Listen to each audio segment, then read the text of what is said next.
Ah, les amis, j'espère que ça va super. Donc comme vous voyez, je bouge un peu là. Je vais au taf, donc bon, j'ai envie de faire cette vidéo là dès le matin.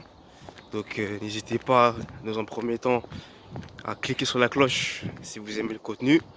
Et on est parti pour cette vidéo qui cette fois-ci sera moins glamour, je vais le dire comme ça. Car je sais pas si vous êtes au courant, vous en avez entendu parler. Mais c'est sûr, au vu des actualités qui entourent cette affaire, c'est bien, oula, c'est bien entendu l'affaire Vinicius Junior et le racisme, encore une fois, qui est omniprésent, malheureusement, au sein de cette Liga. Et clairement, des mesures, d'ailleurs, ont été prises par les instances, il me semble, si je ne me trompe pas, de la Liga pour retrouver déjà ces personnes-là qui ont émis des cris de singe ont été retrouvés et aussi seront sanctionnés comme il se doit. Donc c'est déjà une première bonne nouvelle et une première victoire pour ce combat. Alors désolé, vous ne me voyez plus très bien. Pour ce combat qui continue encore une fois d'être à combat, hein, malgré le fait qu'il n'y ait malheureusement pas de sanctions très puissantes, très fortes, je veux dire, qui sont prises contre ces gens-là qui n'ont strictement rien à faire dans des stades de football, si ce n'est que pour faire ce genre de, de, de, de conneries, entre guillemets bien entendu. Et Vinicius Junior qui malheureusement a craqué en plein match face à Valence dans la défaite du Real 1-0.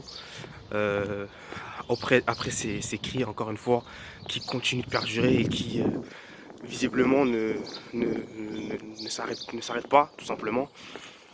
Au vu notamment des sanctions beaucoup trop faibles qui sont prises par cette Liga.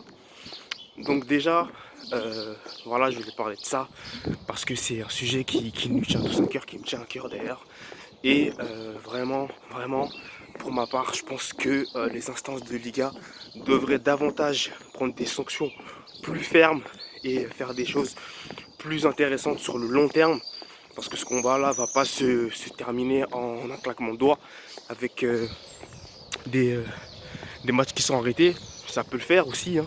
Ça peut être une solution, mais cette solution-là, elle n'est pas assez convaincante pour dissuader des personnes comme ça de revenir sur les terrains et de continuer à faire des cris de singe en plein match, vous voyez.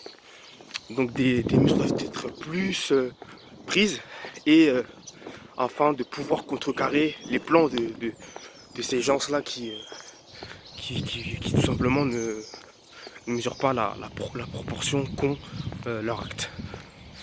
Et surtout, oula, on voit pas très bien, ah, c'est bon. Il est important aussi que du côté du Real Madrid, le soutien soit là.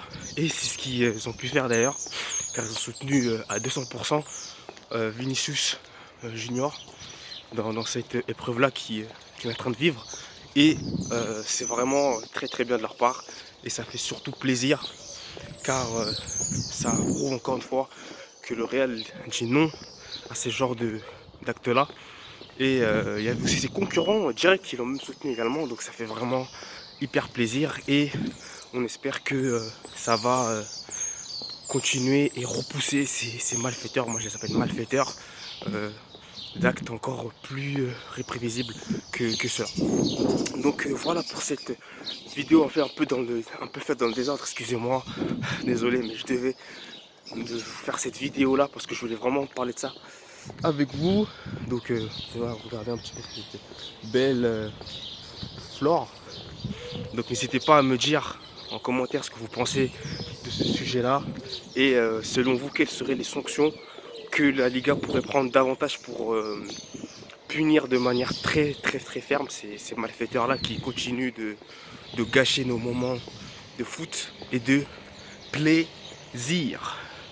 Écoutez, moi je vous abandonne, je vous laisse tranquillement vous reposer et je vous dis à la prochaine hein, pour une prochaine vidéo qui risque fortement d'arriver. N'hésitez pas à liker si vous aimez, à ne pas liker si vous n'aimez pas la vidéo. Et je vous retrouve prochainement pour une prochaine vidéo. Allez, ciao!